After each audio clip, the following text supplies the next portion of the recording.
हाँ, तो कैसे मेरे प्यारे साथियों, आशा करते हैं मस्त होंगे और स्वस्थ होंगे।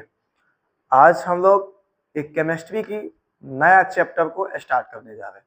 आज हम लोग केमिस्ट्री यानी रसायन शास्त्र की एक नई चैप्टर की शुरुआत करने जा रहे हैं, जिस चैप्टर का नाम है धातु अधातु। जिस चैप्टर का क्या नाम है? धातु अधातु, यानी जिसे इंग्लिश में कहते हैं मेटल और नॉन मेटल। क्या कहते हैं? मेटल और नॉन मेटल। तो हम लोग बहुत बारीकी से इस चैप्टर को क्या करेंगे? पढ़ेंगे, और एकदम बारीकी से पढ़ेंगे, पूरा विस्तार से पढ़ेंगे, समझ गए? आज हम लोग उस चैप्टर की क्या करते हैं? स्टार्ट करते हैं। तो बिना देरी किए क्या करेंगे? वीडियो को आप लोग थोड़ा कृपया करके शेयर करेंगे और क्लास को हमें स्टार्ट करते हैं। यह क्लास 10वीं का रसायन शास्त्र यानी केमिस्ट्री है, समझ गए? या किसके लिए है? क्लास 10वीं के लिए, जिस चैप्टर का नाम क्या है? Metal and non metal. जिस चैप्टर का क्या नाम है? मेटल और नॉन मेटल, यानी धातु एवं अधातु। धातु एवं अधातु, जिसका आज हम लोग क्या देने जा रहे हैं? इंट्रोडक्शन देने जा रहे हैं, समझ गए? जिसका हम आज क्या देने जा रहे हैं? इंट्रोडक्शन। तो कृपया करके आपसे यही रिक्वेस्ट करेंगे, तो वीडियो को क्या कीजिए? शेयर कीजिए। क्या कीजिए?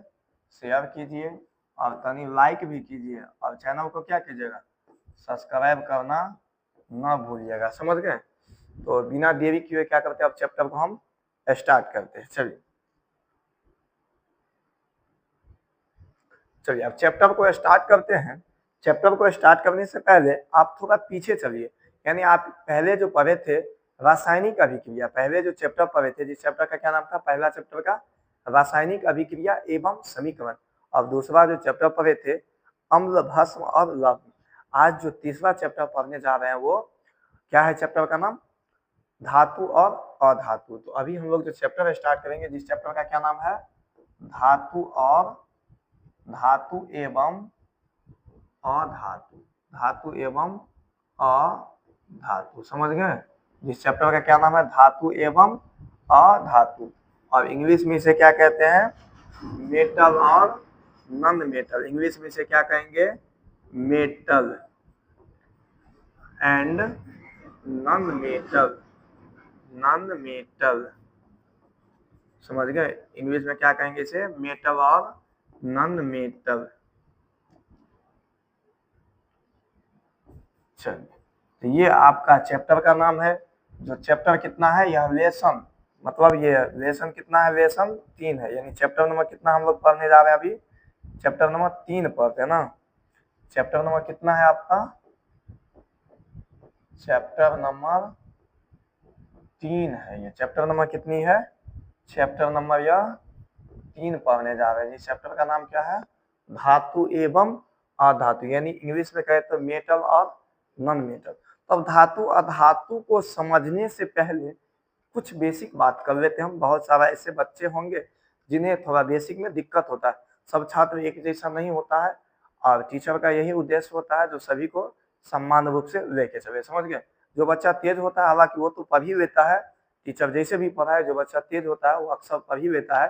लेकिन जो छात्र कमजोर होता है, यानी जो विद्यार्थी कमजोर होता है, उसे बहुत तकलीफ होता है, समझ गए? तो अभी हम लोग जो देखेंगे, तो कुछ बेसिक की बात करते हैं। बात करते हैं हम लोग पदार्थ। केमिस्ट्री से पहले आपको हम क्या बताए थे? केमिस्ट्री समझने से पहले आपको क्या समझना होगा? पदार्थ। और पदार्थ के बारे में हम आपको बताए थे, क्या बताए थे? रसायन शास्त्र का एक, देखिए सबसे पहले आपको यह भी पता होना चाहिए तो रसायन शास्त्र क्या कहता है, तो आपको पता है। जो रसायन शास्त्र समझने से पहले आपको क्या समझना होगा? पता है। तो रसायन शास्त्र विज्ञान की वह शाखा है जिसमें पदार्थ का संगठन, संरचना और गुण के बारे में क्या करते हैं? अध्ययन करते हैं, और साथ ही रासायनिक अभिक्रिया में जो परिवर्तन होता है उसके बारे में क्या करते हैं? अध्ययन करते हैं। उसी को क्या कहते हैं? रसायन शास्त्र कहते हैं। तो अभी हम लोग जानेंगे पदार्थ। पदार्थ को 3 भागों में बांटा गया। कितने भागों में? 3 भागों में बांटा गया है। ठोस, द्रव और गैस। कितने भागों में बांटा गया है? ठोस, द्रव और गैस। देखिए, हालांकि पदार्थ के 5 अवस्था होते हैं। पदार्थ के कितने अवस्था होते हैं? 5। ठोस, द्रव, गैस, और एक होते हैं, चौथा होते हैं प्लाज्मा अवस्था, और 5वां होते हैं बोस आइंस्टीन कंडेंसेंट होते हैं, यानी जिसे शॉर्टकट में बीईसी कहते हैं, समझ गए? तो हम लोग जो बोलचाल में जो पढ़ते हैं, बस 3 अवस्था पढ़ते हैं, ठोस, द्रव और गैस पढ़ते हैं, समझ गए। अब हम बात करते हैं ये ठोस क्या होता है, द्रव क्या होता है और गैस क्या होता है। इसके बारे में आप 9वीं में बहुत विस्तार में पढ़े थे। जिसका आकार और आयतन दोनों निश्चित हो उसे ठोस कहते हैं, जिसका आकार अनिश्चित और आयतन निश्चित उसे द्रव कहते हैं, और जिसका आकार और आयतन दोनों अनिश्चित हो उसे क्या कहते हैं, गैस कहते हैं। अभी हम लोग जानेंगे जो शुद्धता के आधार पर पदार्थ को कितने भागों में बांटा गया। क्या जानेंगे, शुद्धता के आधार पे। किसके आधार पे, शुद्धता के आधार पर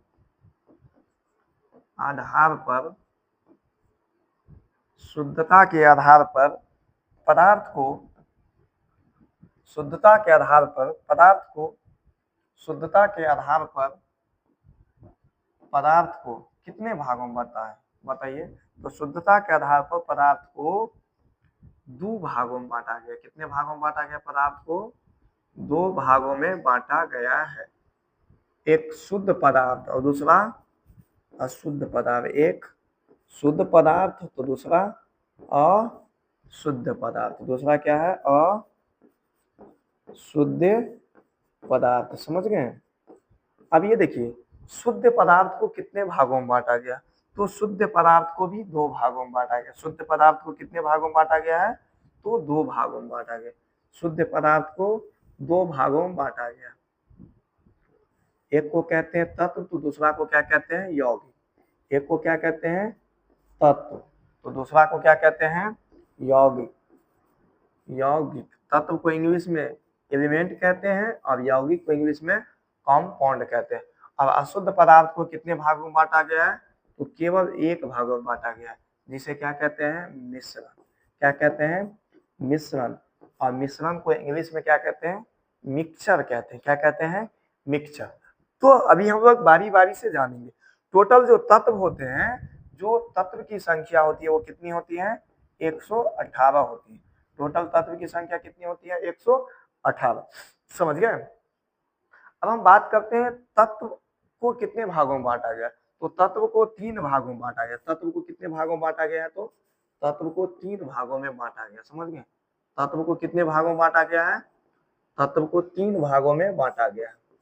एक को कहते हैं धातु और एक को कहते हैं अधातु और दूसरा और एक को कहते हैं उपधातु, यानी धातु अधातु और उपधातु, समझ गए। धातु अधातु और उपधातु, यानी तत्व को कितने भागों में बांटा गया है, 3 भागों में, धातु अधातु और उपधातु।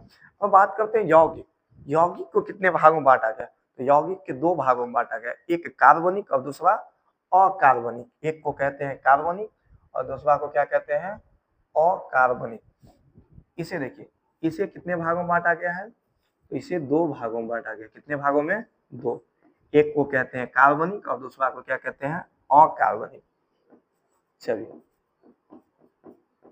कार्बनिक और दूसरा को क्या कहते हैं, अकार्बनिक। चलिए, अब मिश्रण को भी 2 भागों में बांटा गया। मिश्रण को कितने भागों में बांटा गया है, तो 2 भागों में। एक को कहते हैं समांगी मिश्रण और दूसरा को कहते हैं विषमांगी मिश्रण। समांगी मिश्रण और दूसरा को क्या कहते हैं, विषमांगी मिश्रण, समझ गए। मिश्रण को 2 भागों में बांटा, समांगी मिश्रण और विषमांगी मिश्रण, समझ गए। समांगी मिश्रण डॉट दे देते हैं, यानी ठीक ऊपर वाला भी नीचे। अब देखिए, आपको एक बात पता होगा, टोटल तत्व की संख्या कितनी है, 118, जिसमें धातु कितना है, अधातु कितना है और उपधातु कितना है, ये बताइए। तो धातु की संख्या आप बताएंगे और अधातु की संख्या बताएंगे और उपधातु की भी संख्या आप बताएंगे। तो धातु की संख्या कितनी है, आपको पता है। धातु की जो संख्या है वह 93 गो है। कितना है, 93 गो है। और अधातु की संख्या कितनी है, 18 गो है। कितनी है, 18 गो। अधातु की संख्या कितनी है, 18 गो। और उपधातु की संख्या कितनी है, 7 गो। कितनी है, 7 गो। तीनों को गुना कीजिए, तीनों को जोड़िए तो कितना पूर जाएगा, 118 पूर जाएगा। कितना पूर जाएगा, 118। अब देखिए, अब आप तत्व को जानिए, तत्व क्या है।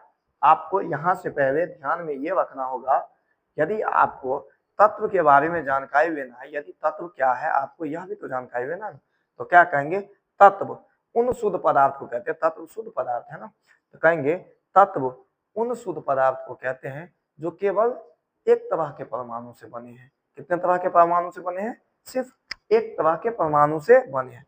जैसे में hydrogen, helium, lithium, potassium, sodium, magnesium, calcium, carbon, oxygen, ये सब क्या है, सिर्फ एक परमाणु है। कितना है, एक परमाणु। अब आपके मन में ये आता होगा ये परमाणु क्या है, अब आपके मन में ये आता होगा परमाणु क्या है। तो सबसे पहले आप तत्व जानिए, फिर यौगिक जानेंगे। देखिए अभी जो हम लोग पढ़ेंगे ये चैप्टर है हमारा धातु अधातु। इसी चैप्टर को हम लोग क्या किए, अभी स्टार्ट किए, समझ गए। यही चैप्टर को हमें अभी पढ़ना है, धातु और अधातु, यही चैप्टर अभी हम लोग पढ़ेंगे, समझ गए। कार्बन एवं उसके यौगिक भी चैप्टर है, इसके अगला चैप्टर है चैप्टर नंबर 4 जो कार्बन एवं उसके यौगिक, उसमें हम लोग पढ़ेंगे इसके बारे में। लेकिन अभी हम लोग पहले जानते हैं तत्व क्या है, फिर जानेंगे यौगिक क्या है, फिर जानेंगे मिश्रण क्या है, उसके बाद यह चैप्टर को हम लोग क्या करेंगे, धातु अधातु को स्टार्ट करेंगे। तो सबसे पहले जानते हैं तत्व क्या है। तो देखिए आंसर लिखने की बहुत आसान तरीका हम आपको बताते हैं, आंसर लिखने की बहुत आसान तरीका बताते हैं। जो आसान तरीका क्या है वो समझिए। देखिए कहेंगे क्या, ध्यान से देखिए, तत्व है, यहाँ पे क्या लिखा है, तत्व। कहेंगे तत्व उन शुद्ध पदार्थ को कहते हैं, तत्व शुद्ध पदार्थ है ना, तो कहेंगे तत्व शुद्ध पदार्थ को कहते हैं जो केवल कितने तरह के परमाणु से बने, एक तरह के परमाणु से बने हैं। तो लिख देंगे, यहाँ पे लिख देंगे तत्व, क्या लिखेंगे, तत्व। तत्व को इंग्लिश में क्या कहते हैं, एलिमेंट, एलिमेंट। इसका आंसर लिखना होगा, तो कैसे लिखेंगे, क्या लिखेंगे, कहेंगे तत्व उन शुद्ध पदार्थ को कहते हैं। क्या वहां पे हम क्या बताए थे, यहाँ पे ध्यान से देखिए आप, यहाँ पे हम क्या बताएं, कहेंगे तत्व उन शुद्ध पदार्थ, यानी तत्व जो है वो शुद्ध पदार्थ है। कहेंगे तत्व उन शुद्ध पदार्थ को कहते हैं जो केवल एक तरह के परमाणु से बने होते हैं, उसे क्या कहते हैं, तत्व कहते हैं। इसी बात को क्या करेंगे हम लोग अभी लिख लेंगे, इसी बात को क्या करेंगे हम लोग अभी लिखेंगे, समझ गए। चलिए तो लिख देंगे तत्व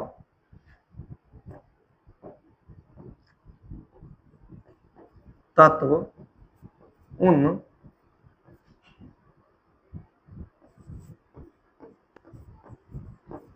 उन शुद्ध पदार्थ को, तत्व उन शुद्ध पदार्थ को कहते हैं जो केवल एक ही परमाणु से, केवल एक ही,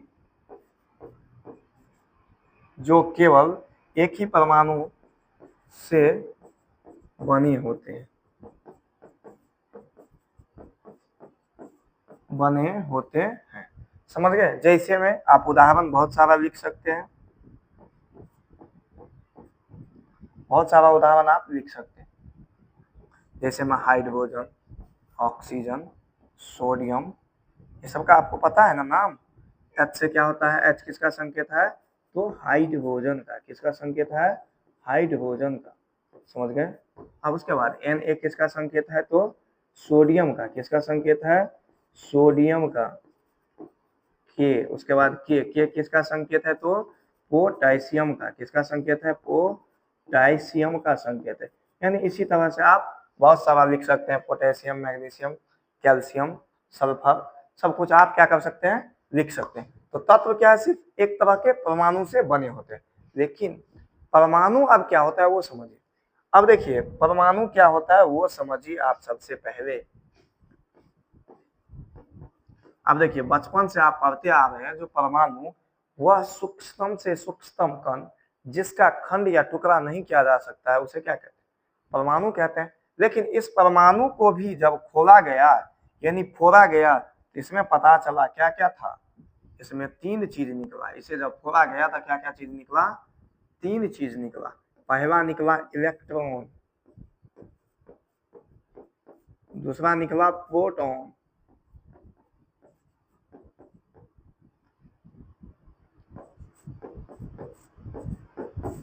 प्रोटॉन, और तीसरा निकला न्यूट्रॉन।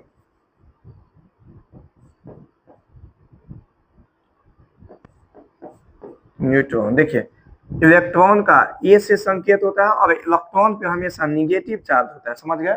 इलेक्ट्रॉन का जो संकेत होता है ई होता है, इलेक्ट्रॉन का संकेत क्या होता है, ई होता है, और इलेक्ट्रॉन पे हमेशा निगेटिव चार्ज होता है। अब समझिए, प्रोटॉन, प्रोटॉन पे पी, प्रोटॉन को पी से सूचित किया जाता है, और प्रोटॉन पे हमेशा कौन सा साइन होते हैं, प्लस साइन होते हैं, और न्यूट्रॉन को एन से सूचित किया जाता है, किस चीज से, एन से, समझ गए।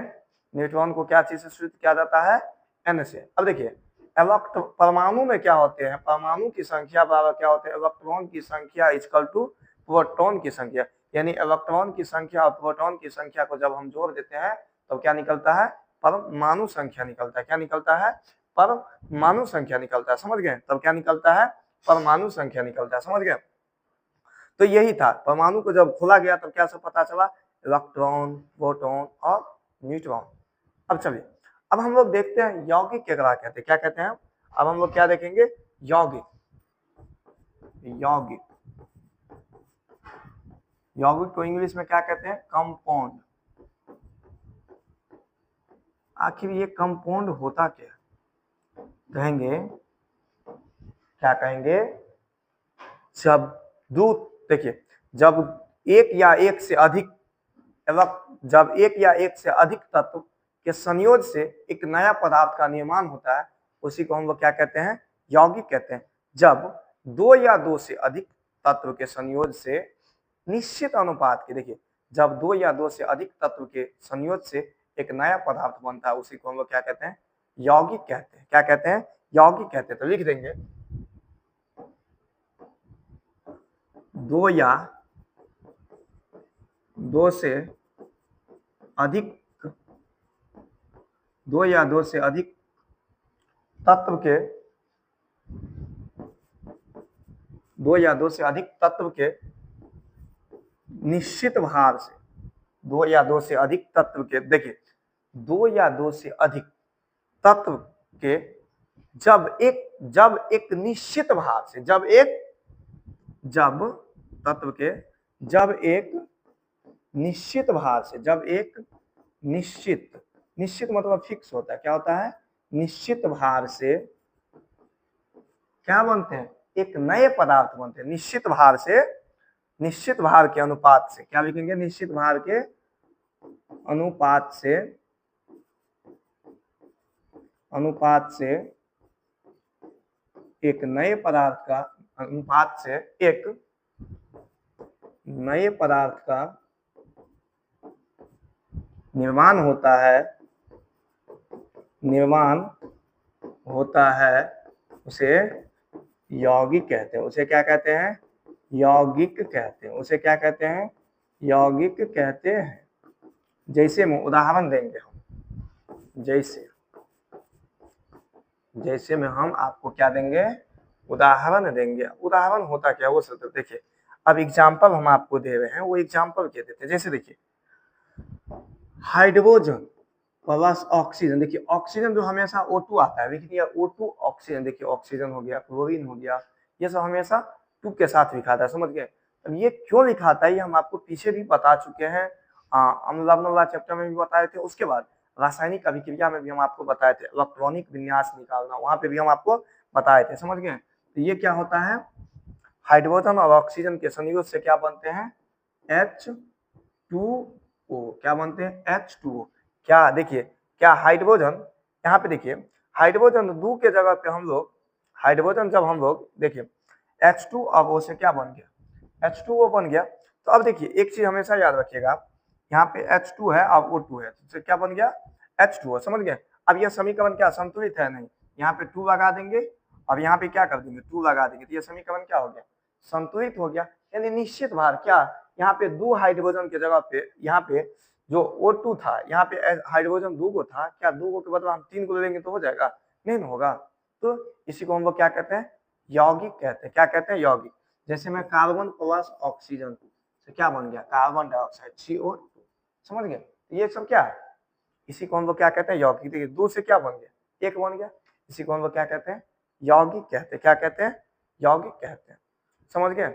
अब मिश्रण का तो मतलब समझते हैं, 2 या 2 से अधिक पदार्थ का संयोजन से अब उसका रासायनिक रूप से नहीं लिखा जाता, उसे रासायनिक रूप में नहीं लिखा जाता, उसे क्या कहते हैं, मिश्रण कहते हैं। क्या कहते हैं हम, मिश्रण कहते हैं।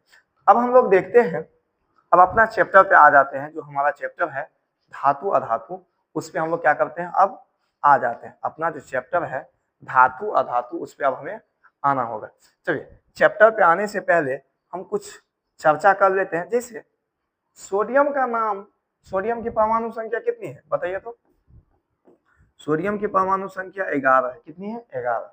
और सोडियम, देखिए यदि सोडियम की बात करें हम, तो सोडियम का स्पेलिंग लिखेंगे SODIUM, सोडियम ऐसे लिखेंगे सोडियम, लेकिन इसका संकेत Na लिखते हैं। लेकिन ऐसा क्यों, सोडियम की जब हम सोडियम लिखने की बात आए तो सोडियम तो हम ऐसे लिखते हैं, SODI ऐसे करके सोडियम लिखते हैं, लेकिन इसका संकेत Na लिखते हैं। क्यों लिखते हैं, ऐसा तो कभी नहीं आप पूछे हैं, ऐसा तो आप कभी नहीं पूछे हैं, और कोई टीचर जल्दी बताता भी नहीं है। देखिए यह लैटिन शब्द होता है। देखिए एक लैटिन नाम है, समझ गए, क्या नाम है यह लैटिन नाम है। ये कैसा नाम है, लैटिन नाम है। समझ गए, ये कैसा नाम है, लैटिन नाम है। समझ गए। तो सोडियम का जो Na लिखा गया है, Na से मतलब समझ गए नाइट्रियम होता है। क्या होता है, नाइट्रियम होता है, NaTrium,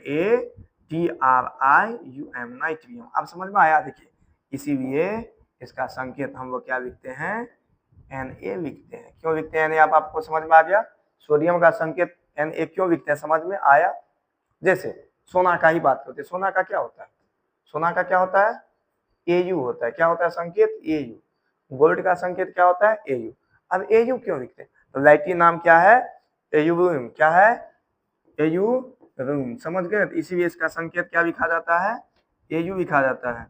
समझ गए, क्या लिखा जाता है, Au लिखा जाता है। समझ गए। जैसे पोटेशियम, पोटेशियम का संकेत क्या होता है, के होता है। क्या होता है, के। तो के क्यों लिखा जाता है, के क्यों लिखा जाता है, क्योंकि इसका लैटिन नाम क्या है, कैलियम है। क्या है, कैलियम। समझ गए, इसीलिए क्या लिखा जाता है, इसीलिए के लिखा जाता है। समझ गए बात। तो यही कुछ था, जो बेसिक बात था, जो हम आपको बता दिए। अब हम लोग आते हैं अपने मुद्दा पे। हमारा मुद्दा क्या है, धातु क्या है, मुद्दा क्या है, धातु किसे कहते हैं या धातु क्या है। समझ गए, धातु यानी मेटल, मेटल क्या है, क्वेश्चन आपका क्या है, मेटल क्या है। चलिए अब ये मेटल क्या है, इस बात को अब हमें बताना होगा। चलिए मेटल बताने से पहले कुछ आपको समझना होगा। क्या समझना होगा वो सुनिए। देखिए जैसे कि एक बिजली की खंभा लेते हैं, यहाँ पे हम समझ गए। देखिए यहाँ पे लेते हैं हम, यह एक बिजली की खंभा है। समझ गए, यह एक क्या है, यह एक बिजली की खंभा है। इस बिजली की खंभा से देखिए,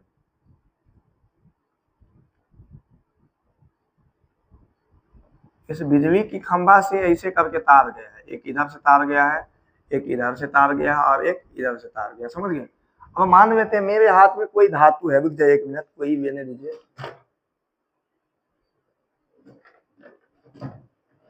मान लेते हैं मेरे हाथ में कोई, ये मान लेते हैं कोई यह धातु है। समझ गए, मेरे हाथ में यह कोई, मान लेते हैं क्या है, कोई धातु है।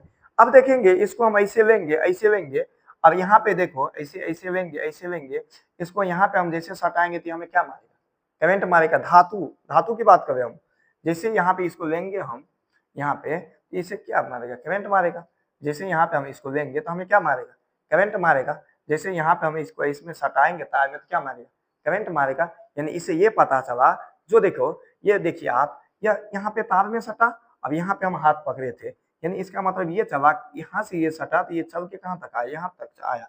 यानी इसका मतलब ये हुआ, जो धातु जो होता है, जो विद्युत का क्या होता है, सुचालक होता है। क्या होता है, सुचालक। यानी धातु जो होता है वो विद्युत का क्या करते हैं, चालन करते हैं। यानी धातु जो होता है विद्युत का क्या होता है, सुचालक होता है। क्या होता है, सुचालक। अब बात करते हैं, जैसे आप देखते होंगे चाय बनता है, जैसे आप देखते होंगे चाय बनता है, जैसे आप देखते होंगे घर में चाय बनता है, तो देखते होंगे चाय जो बनता है, चाहे कुछ भी बनता है, आप देखते हैं जब खाने बनता है उस पे जब बर्तन को चढ़ाया जाता है तो आप देखेंगे उस बर्तन को उतारने के लिए कपड़ा का इस्तेमाल किया जाता है।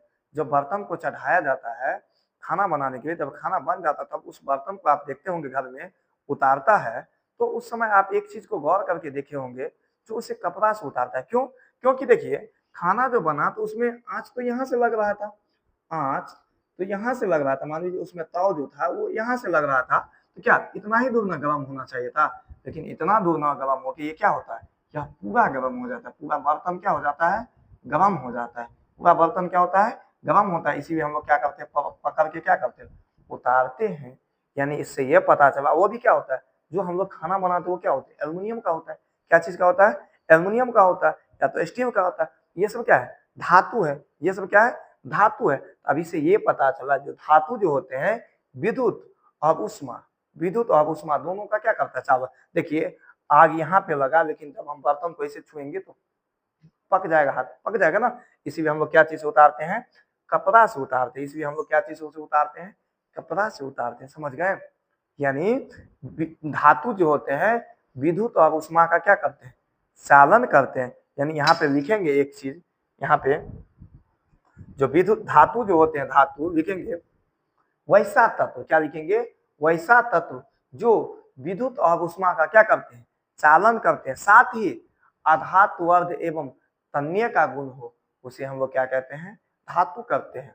देखिए केमिस्ट्री अपवाद से भरा पड़ा है, समझ गए। तो धातु में भी कोई कुछ ऐसा धातु है जो विद्युत और उष्मा का चालन उतना अच्छा से नहीं कर पाता, जिससे अपवाद में पारा, समझ गए।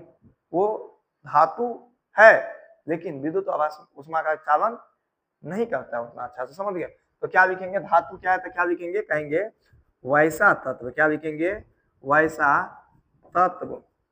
वैसा तत्व जो विद्युत तथा विद्युत एवं विद्युत कहेंगे और विद्युत और उष्मा का चालन। वैसा तत्व जो विद्युत तथा उष्मा का सुचालक हो, उस विद्युत तथा उष्मा का सुचालक हो। क्या हो, सुचालक हो। साथ ही सुचालक हो, साथ ही और साथ ही और साथ ही और साथ ही आधात वर्ध एवं तन्य हो, उसे क्या कहते हैं, धातु कहते हैं। साथ ही आधात वर्ध, आधात वर्ध एवं तन्य हो, उसे धातु कहते हैं। उसे क्या कहते हैं, धातु कहते हैं। जैसे जैसे जैसे जैसे सोडियम, ये क्या है, धातु है। जैसे सोडियम क्या है, धातु है। जिंक क्या है, धातु है। मैग्नीशियम क्या है, धातु है। पोटेशियम क्या है, धातु है।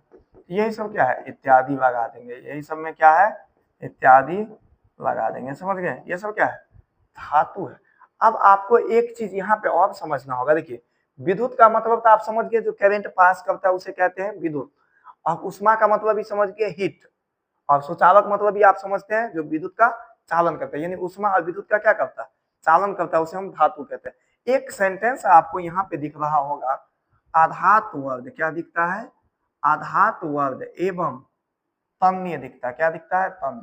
अब ये आधात वर्ध क्या होता है पहले वो समझिए। ये आधात वर्ध,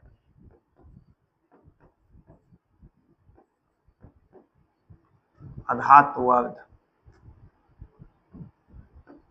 आधात वर्ध ये क्या होता है वो समझ। आधात वर्ध कहने का मतलब ये होता है जो पीट पीट कर चादर की जैसा उसे बनाया जा सकता है। यानी धातु में आधात वर्ध की गुण होती है। नहीं, गौर से सुनिए। आप एक कांटी ले लेना, आप एक कांटी ले लेना, अब उस कांटी पे हथौड़ी मारना। एक कांटी वेव है ना, अब उस कांटी पे हथौड़ी मारना, आप देखना वो कांटी, ये नहीं देखना उस पे हथौड़ी आप मारेंगे ना, ये नहीं होगा वो टूट जाएगा। जब आप उस पे हथौड़ी मारेंगे ना, वो चौड़ा होते चले जाएगा, यानी चदरा की तरह वो क्या होता है, पतला हो जाता है, चादर की तरह वो पातल हो जाता है। अब चादर का मतलब ये समझने नहीं, ओढ़ने वाला चादर मत समझना। तो धातु में अधातु अर्ध कहने का मतलब क्या होता है बाबू, चादर की तरह वो पतला हो जाता है, यानी पीट पीट कर क्या किया जा सकता है उसे, पीट पीट कर, पीट पीट कर, पीट पीट कर चादर की तरह, पीट पीट कर चादर की तरह बनाया जा सकता है, पीट पीट कर चादर की तरह बनाया जा सकता है, चादर की तरह बनाया जा सकता है, समझ गए, चादर की तरह बनाया जा सकता है। अब आप बात करते हैं तन्यता।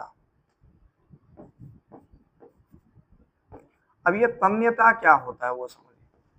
तन्यता कहने का मतलब धातु में तन्य की गुण होता है, यानी पतला करने की गुण होता है। जैसे 1 ग्राम सोना को, कितना सोना की बात कर रहे हैं हम, सिर्फ 1 ग्राम सोना को, 1 ग्राम सोना को 2 किलोमीटर तक उसे नमवाया जा सकता है। कितना ग्राम सोना को, सिर्फ 1 ग्राम सोना को, कितने ग्राम सोना को, सिर्फ 1 ग्राम सोना को नमवा के उसे तब तो देखते हैं इतना सोना को नथिया झुमका सब कुछ बना देता है।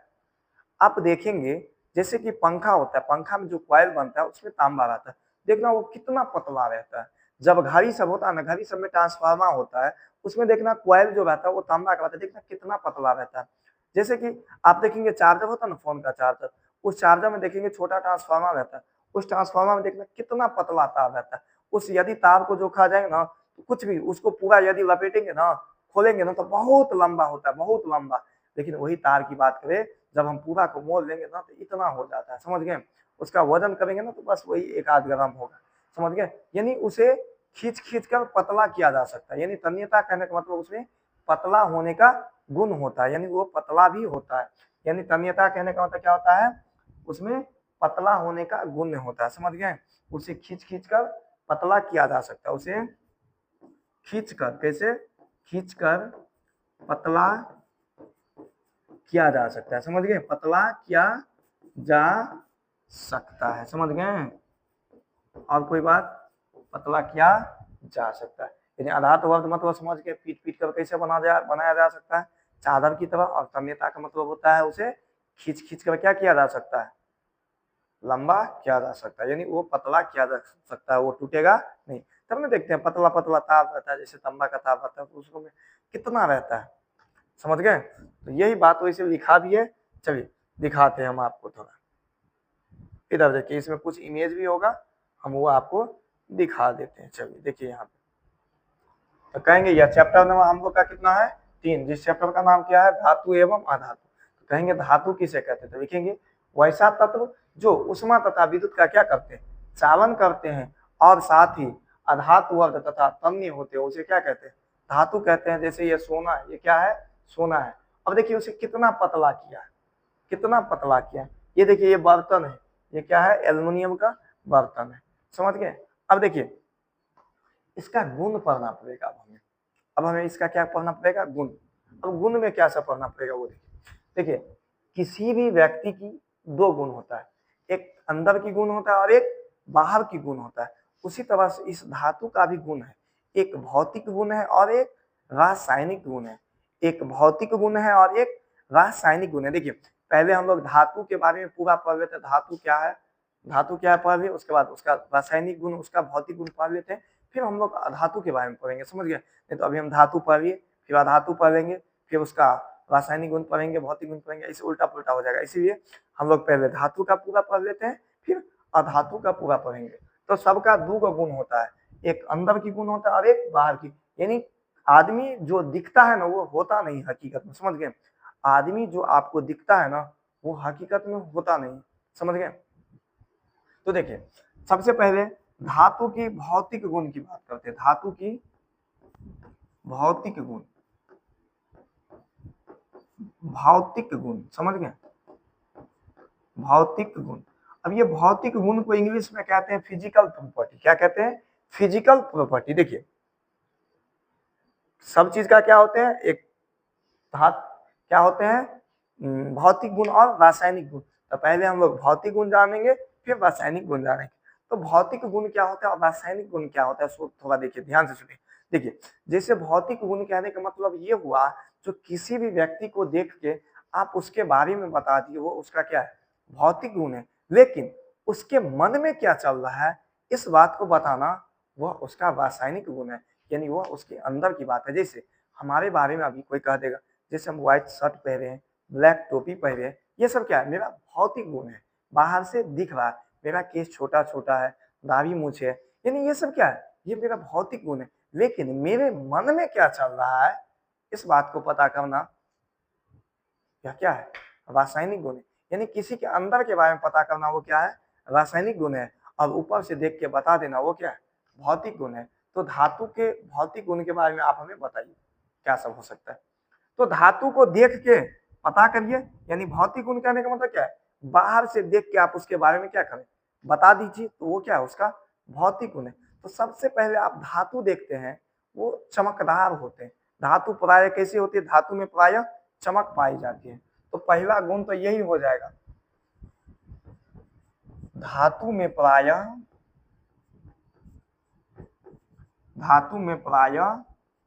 चमक पाई जाती है। क्या पाई जाती है, चमक पाई जाती है। धातु में प्राय क्या पाई जाती है, चमक। जैसे में आप लोहा जो होता है आयरन, उसका रंग कैसा होता है, उसका रंग सफेद होता है। हम लोग को जो ऊपर से लाल भूरा दिखता है, वो उसका जंग रहता है, समझ गए।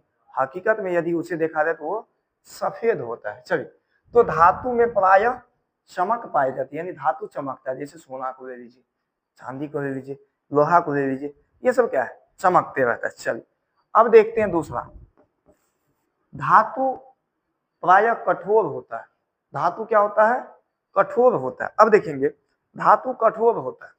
धातु क्या होता है, कठोर। जैसे हम ये दिखाते हैं हम आपको चाबी, जैसे ये क्या है, ये पेन ड्राइव है, ये धातु की है। ये देखिए, इसे हाथ से तोड़ेंगे नहीं टूटेगा, क्योंकि ये कठोर होता है। जैसे यहाँ पे पंखा लगा हुआ है, ये सब क्या है, धातु का है, यानी यह कठोर होता है, यानी मजबूत होता है, समझ गए। तो धातु प्राय कठोर होते हैं। देखिए, धातु प्राय, धातु में चमक पाई जाती है, धातु में प्राय चमक पाई जाती है। अब बताते हैं, आयोडीन, आयोडीन जो है ना, वो अधातु है, और ग्रेफाइट क्या है, अधातु है। लेकिन अधातु होते हुए भी उसमें क्या चमक पाई जाती है, वो अपवाद में, वो क्या है, अपवाद में, समझ गए। धातु में प्राय क्या पाई जाती है, चमक पाई जाती है। लेकिन अधातु दो को है, एक आयोडीन और दूसरा ग्रेफाइट, दोनों में क्या पाई जाती है, चमक पाई जाती है, वो अपवाद में, समझ गए। दूसरा, धातु धातु प्राय कठोर होती है। धातु प्राय कठोर होती है, समझ गए। यानी धातु जो होता है वो क्या होता है, कठोर होता है। उसके बाद धातु जो होते हैं ना, उष्मा और विद्युत का सुचालक होता है। तीसरा क्या लिखेंगे, धातु उष्मा और दोनों एक ही साथ कर देते, धातु उष्मा और विद्युत का सुचालक होता है, सुचालक होता है, समझ गए। क्या होता है, सुचालक होता है। तो लिख सकते हैं इसमें धातु सबका नाम, समझ गए। अब चौथा देखिए, चौथा क्या लिखेंगे, धातु जब कठोर सतह से टकराता है ना, उसमें ध्वनि उत्पन्न होता है। धातु जब कठोर सतह से टकराता है तो उसमें ध्वनि उत्पन्न होता है। धातु जब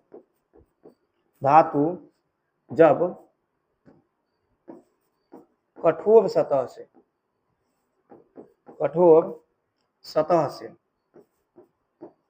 धातु जब कठोर सतह से टकराता है तो ध्वनि उत्पन्न होता है। क्या उत्पन्न होता है, ध्वनि उत्पन्न होता है।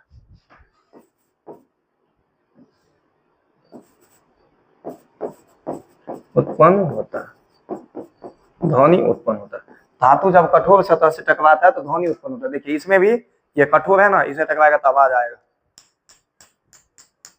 देखिए इसमें भी धातु जब कठोर सतह से टकराता है तो उसमें आवाज उत्पन्न होता है। लेकिन क्यों क्यों आवाज उत्पन्न होता है? क्योंकि धातु में स्वतंत्र इलेक्ट्रॉन पाए जाते हैं। आवाज ऐसा क्यों आता है? क्योंकि धातु में क्या होते हैं? स्वतंत्र इलेक्ट्रॉन पाए जाते हैं। नोट करके लिख लेंगे, नोट करके लिख लेंगे, धातु में स्वतंत्र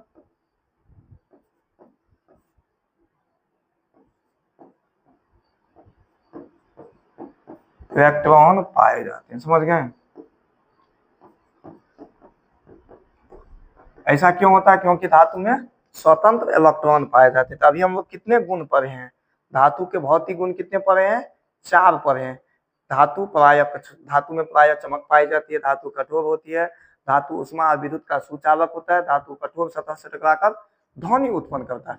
इतना बात हम लोग पढ़ चुके हैं। समझ गए? तो ये आपको 4 को 5 को जो है, इसमें एक उष्मा को अलग कर देंगे, क्या कहते हैं, हाँ उष्मा और विद्युत को क्या कर देंगे, अलग अलग भी आप लिख सकते हैं। समझ गए? अलग अलग भी आप लिख सकते हैं। उसके बाद 5वां लिखेंगे। अब 5वां क्या लिखेंगे? देखिए 5वां लिखेंगे, 5वां क्या लिखेंगे? धातु में अधातु वर्ग की गुण होती है। अधातु वर्ग, अधातु वर्ग क्या लिखेंगे? अधातु वर्ग, अधातु वर्ग,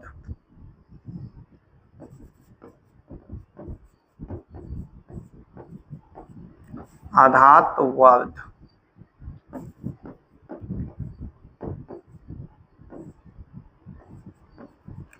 आधातु वर्ग। आधातु वर्ग का मतलब धातु को पीट पीट कर चादर की तरह बनाया जा सकता है। धातु को पीट पीट कर चादर बनाया जा सकता है। समझ गया? आधातु वर्ग मतलब क्या होता है? पीट पीट कर चादर बनाया जा सकता है। तो लिख देंगे पीट पीट, धातु को पीट पीट कर चादर बनाया जा सकता है, बनाया जा सकता है। समझ गए? अब देखिए 6ठा में क्या लिखेंगे आप? 6ठा में आप लिखेंगे जो तन्यता की गुण होता है। क्या चीज का? तन्यता। क्या चीज का गुण होता है? तन्यता की गुण होता है। क्या चीज का गुण होता है? तन्यता की गुण होता है। धातु को खींच करके लंबा किया जा सकता है। धातु को खींच करके लंबा किया जा सकता है। लिख देंगे धातु को खींचकर लंबा किया जा सकता है, लंबा किया जा सकता है। समझ गए? किया जा सकता है। तो इतना आपको क्या कर देना है? लिख देना है। इतना क्या करना है? लिख देना है। एक और लिख देंगे, और 7वां क्या लिख देंगे? धातु का गलनांक एवं क्वथनांक उच्च होता है। क्या लिख देंगे? गलनांक और क्वथनांक, गलनांक और क्वथनांक दोनों एक ही में घुसा देते हैं। ये आप देखिए बहुत आदमी को ये नहीं पता होगा जो गलनांक किसे कहते हैं और क्वथनांक किसे कहते हैं। देखिए गलनांक का मतलब ये होता है, गलनांक का मतलब ये होता है जो वह ताप, गलनांक का मतलब ये होता है वह ताप जिस पर कोई भी वस्तु द्रव में बदलना शुरू कर देता है, उसे क्या कहते हैं? गलनांक कहते हैं। जैसे कि देखिए ये है ना, इसे गला देंगे, ये है ना, इसे जब हम तापमान में देंगे ये आग में क्या होगा? गलने लगेगा। ये क्या हो जाता है? आग में गलने लगता है। ये क्या कहलाता है? गलनांक कहलाता है। इसका क्या कहलाता है? गलनांक। यानी यह द्रव में बदलने लगेगा, इसे क्या कहेंगे? गलनांक कहते हैं। लेकिन यही बात करें क्वथनांक की, अब ये देखिए द्रव में बदल गया तो गल तो गया, लेकिन इसे उबालने में हमें और टेम्परेचर चाहिए। तो गलनांक का मतलब क्या होता है? जो वह ताप जिस पे कोई वस्तु द्रव में बदलना शुरू कर दे उसे गलनांक कहते हैं, और उस द्रव को जब उबालना शुरू करते हैं तो उसे क्या कहते हैं? क्वथनांक कहते हैं। तो क्या लिखेंगे? धातु गलनांक एवं क्वथनांक, धातु का गलनांक एवं क्वथनांक उच्च होता है। लिख देंगे धातु का गलनांक एवं क्वथनांक उच्च होता है। अब यह भी आप एक लिख सकते हैं, जो धातु के बृहत्तम कक्षा में 1 2 3 इलेक्ट्रॉन होते हैं। कितने होते हैं? 1 2 3। वैसे ये अंदर की बात है, तो इसे हम लोग भौतिक गुण में, रासायनिक गुण में पढ़ लेंगे। धातु के जब हम रासायनिक गुण बढ़ाएंगे ना, उसमें पढ़ लेंगे। अब देख लेते हैं, थोड़ा समझ गए। इसका उदाहरण सभी है, कुछ कुछ वो देख लेते हैं। आप इसका स्क्रीनशॉट मार लीजिए फ्रेश से। अभी तो हमने आपको लिख दिया, लेकिन आपने स्क्रीनशॉट जो मारेंगे वो इसका मारेंगे, समझ गए। जो धातु का, देखिए धातु के भौतिक गुण को लिखे। क्या लिखे? धातु के भौतिक गुणों को लिखे। आप स्क्रीनशॉट इसका मारेंगे, समझ गए। इसमें पूरा फ्रेश लिखा हुआ है, समझ गए। तो लिख देंगे निम्नलिखित गुण है। पहला, धातु में क्या पाई जाती है? चमक। तो धातु में प्रायः चमक पाई जाती है, जैसे एल्युमिनियम, जिंक, मैग्नीशियम। ये क्या है? एजी। एजी का रंग कैसा होता है? सफेद होता है। चांदी का रंग कैसा होता है? सफेद होता है। एयू। सोना का रंग कैसा होता है? पीला होता है। कॉपर, कॉपर का रंग कैसा होता है? भूरा होता है। तो ये सब क्या है? उदाहरण है, समझ गए। चलिए, अब कठोर की बात करें तो धातु प्रायः कैसे होती है? कठोर होती है, जैसे लोहा। लोहा क्या हाथ से आप मोड़ देंगे? नहीं मुड़ेगा। तो धातु क्या होते हैं? कठोर होते हैं, जैसे लोहा, तांबा, एल्युमिनियम। ये सब क्या है? कठोर है। अब बात करते हैं अधातु वर्ग। अधातु वर्ग का अर्थ क्या बताए थे? धातु को पीट पीट कर कैसा बनाया जा सकता है? पतला, चादर की तरह, समझ गए। पीट पीट कर पतला चादर बनाया जा सकता है, समझ गए। अब देखिए, अब इसे देखिए, समझ गए। इसे नहीं लिखना। अब देखिए तन्यता। तन्य का मतलब क्या होता है? धातु में उपस्थित वैसा गुण जिसके कारण उसे खींच करके क्या किया जा सकता है? पतला बनाया जा सकता है। क्या बनाया जा सकता है? तार बनाया जा सकता है। तार की तरह पतला बनाया जा सकता है। जैसे 1 ग्राम सोना को कितना किलोमीटर तक हम खींचा जा सकता है? 2 किलोमीटर तक खींचा जा सकता है। 1 ग्राम सोना को 2 किलोमीटर तक खींचा जा सकता है, समझ गए। और एल्युमिनियम, चांदी, एल्युमिनियम, तांबा। लेकिन एक अपवाद में है बिस्मथ, इसमें तन्यता नहीं होता है। एक अपवाद में क्या होते हैं? बिस्मथ, जिसमें तन्यता नहीं होता है। बिस्मथ में तन्यता नहीं होता है, समझ गए। चलिए, अब देखिए, अब बताए थे उष्मा, उष्मीय चालकता। तो धातु प्रायः उष्मा के चालक होते हैं, जैसे चांदी, सोना, तांबा। ये सबसे अच्छे चालक होते हैं। लेकिन ये लेड जो होता है ना, लेड एवं पारा, ये उष्मा के सबसे कम चालन करता है। यानी आपको शुरू में बताए थे, ये अपवाद है। यह धातु होते हुए भी क्या है? अपवाद है, समझ गए। और वही विद्युत का भी वही दिक्कत है, जो प्रायः धातु विद्युत के चालक होते हैं। लेकिन ये जो पारा होता है, पारा क्या होता है समझ में आया?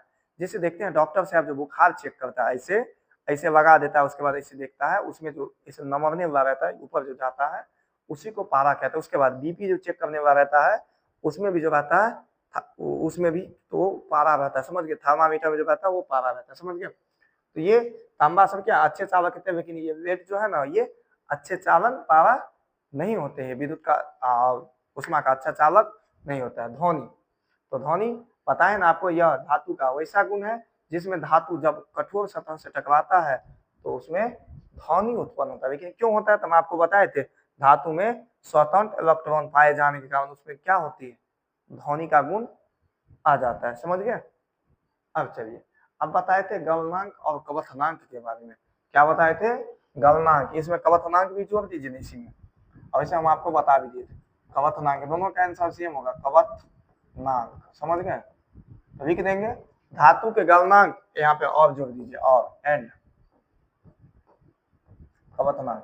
धातु के गलनांक एवं कवथनांक उच्च होते हैं, जैसे लिथियम और सोडियम का गलनांक होता है 98 डिग्री सेल्सियस, पोटेशियम का इतना होता है, गैलियम का इतना होता है, और सीजियम का इतना होता है, समझ गए। तो जैसे कि देखेंगे, सोडियम सबको हाथे पे रखने, सोडियम सब जो है ना, उसे केरोसिन तेल में डुबा के रखा जाता है, समझ गए। बहुत ऐसा तत्व है जो हाथ पे रखेंगे ना, वो गलना शुरू, बहुत ऐसा धातु है जो हाथी पे रखेंगे वो क्या होता है? तुरंत गलना शुरू कर देता है, समझ गए। अब देखिए सीजियम, ये जो होते हैं ना, सीजियम जो है ना, और गैलियम, ये ऐसे धातु है ना, ये देखिए सीजियम और गैलियम, ये ऐसे धातु है ना, जिन्हें आप हाथ पे रखेंगे ना, वो पिघलना शुरू हो जाता है। जैसे सीजियम और गैलियम ऐसे धातु हैं जिसे आप हाथ पे रखेंगे ना, हाथ पे, वो अपने आप क्या हो जाते हैं? पिघलना शुरू कर देते हैं, समझ गए। सीजियम का संकेत हो गया CS, और गैलियम का संकेत क्या हो गया? Ga। ये दो ऐसे धातु हैं जो हाथ पे रखते ही क्या होते हैं? पिघलना शुरू हो जाते हैं। तो रासायनिक गुण जो बच गया ना, उसके बारे में हम कल आपको बताएंगे। धातु के रासायनिक गुण के बारे में हम आपको कल बताएंगे। क्लास कैसा लगा जरूर आप कमेंट करके बताएंगे, समझ गए। क्लास को क्या कीजिए, लाइक कीजिए और सब्सक्राइब कीजिए और वीडियो को क्या कीजिए, शेयर कीजिए। आज के लिए इतना ही रहने देते हैं। जय हिंद।